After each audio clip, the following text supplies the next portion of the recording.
नमस्कार। स्वागत है आपका आपके अपने चैनल शिल्पा धार्मिक ज्ञान में। प्रिय भक्तों, श्राद्ध पक्ष के 16 दिनों में पितरों की आत्मा की शांति के लिए स्नान, दान, तर्पण आदि कार्य किए जाते हैं। अपने पितरों के प्रति श्रद्धा प्रकट करने के कारण ही इन 16 दिनों को श्राद्ध कहा जाता है।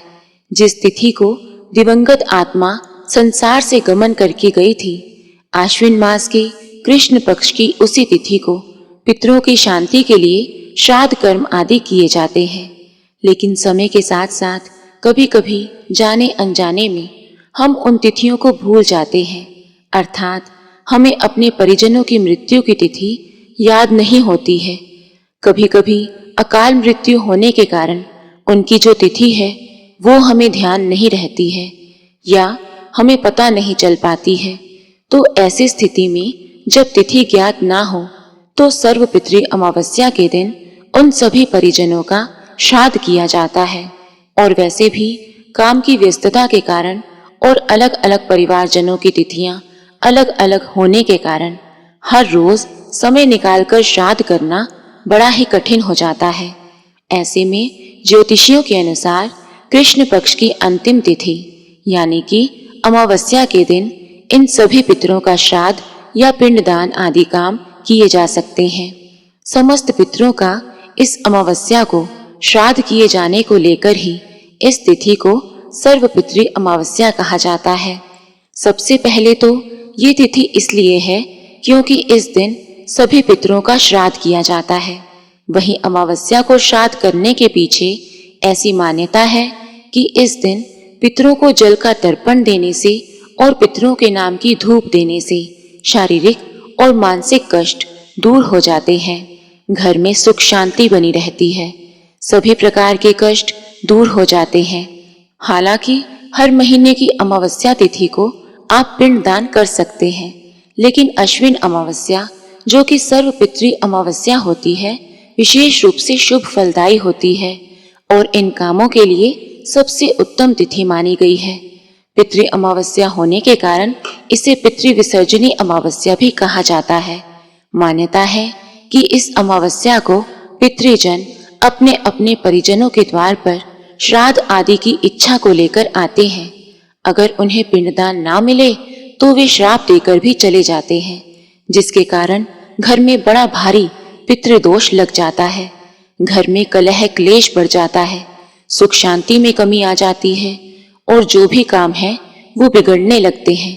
इसलिए अपने पितरों का श्राद्ध कर्म अवश्य ही करना चाहिए। सबसे जरूरी बात कि हमारे जो भी जीवित वृद्ध परिजन हमारे साथ हैं, हमारे माता पिता, हमारे दादा दादी, सबसे पहले तो हमें उन्हें खुश रखना चाहिए। हमें उनकी इच्छाओं का सम्मान करने के साथ साथ उनकी जरूरतें भी पूरी करनी चाहिए। कहते हैं कि जिस घर में बड़े बुजुर्गों का सम्मान होता है, उनकी इच्छाओं का सम्मान होता है, उस घर में कभी पितृदोष नहीं लगता। मृत्यु से पहले जिनके परिजन बहुत असंतुष्ट रहते हों, जिनका हमेशा घर में अपमान किया जाता हो, जिनकी सुख सुविधाओं का ध्यान ना रखा जाता हो, ऐसे घर में पितृदोष तो लगता है, साथ ही आने वाली कई पीढ़ियों को भी ये पितृदोष सहन करना पड़ता है। पितृदोष से बचने के लिए, घर में सुख शांति के लिए अमावस्या के दिन अपने पितरों के निमित्त श्राद्ध तर्पण आदि कार्य करने चाहिए। सर्वपितृ अमावस्या के दिन साल का दूसरा सूर्य ग्रहण भी लगने वाला है, परंतु क्योंकि ये सूर्य ग्रहण भारत में नहीं होगा, इसलिए सूतक नहीं लगेगा और इसलिए हम सारी पूजा विधि विधान से कर सकेंगे। ये तिथि शनिवार के दिन पड़ने के कारण इस तिथि को शनिचरी अमावस्या भी हम लोग कह सकते हैं। इस दिन सूर्योदय से पहले उठ जाना चाहिए, स्नान करना चाहिए और स्नान करके अपने सभी पितरों को याद करना चाहिए। यदि संभव हो तो उपवास भी रखना चाहिए। फिर आचार्य के सानिध्य में तिल, चावल इत्यादि लेकर अपने पितरों को याद करते हुए तर्पण करना चाहिए। उनकी तृप्ति के लिए दीप दान करना चाहिए। आइए जानते हैं कि श्राद्ध पक्ष का उत्तम मुहूर्त कौन सा है जिसमें हमें श्राद्ध करना चाहिए। श्राद्ध करने के लिए सर्वोत्तम मुहूर्त है कुतुक मुहूर्त, जिसे पाप नाशक मुहूर्त भी कहा जाता है। और इस मुहूर्त में जब श्राद्ध किया जाता है तो इसका महत्व कई गुना ज्यादा हो जाता है। तो चलिए समझते हैं कि कुतुक मुहूर्त कितने बजे है। सुबह 11:44 से लेकर दोपहर 12:32 तक ये मुहूर्त होगा और हमें इसी समय श्राद्ध करना चाहिए।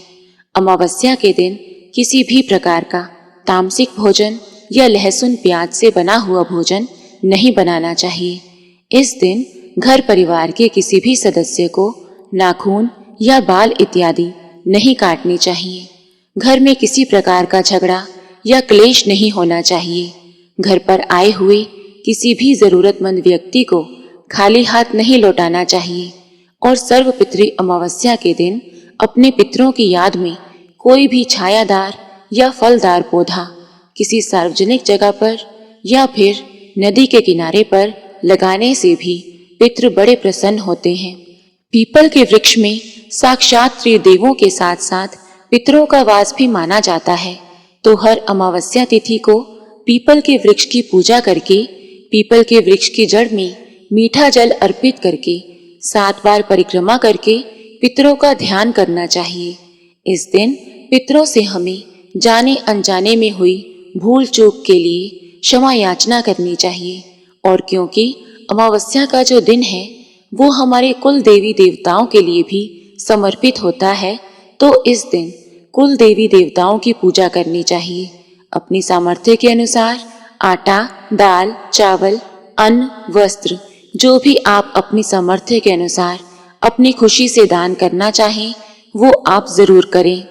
आइए जानते हैं उस उपाय के बारे में जिसे करने से भयंकर पितृदोष भी समाप्त हो जाते हैं।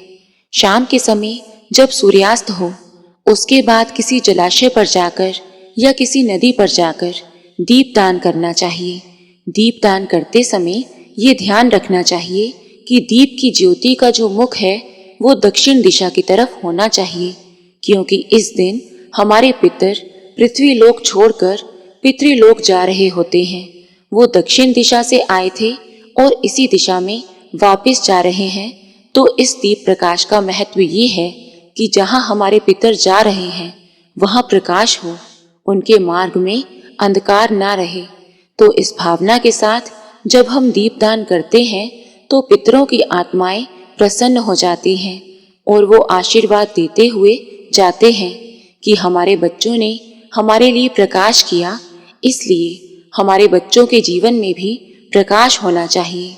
यदि नदी पर जाना संभव ना हो तो आप ये कार्य मंदिर में या फिर अपने घर की मुंडेर पर दक्षिण दिशा में दीपदान कर सकते हैं।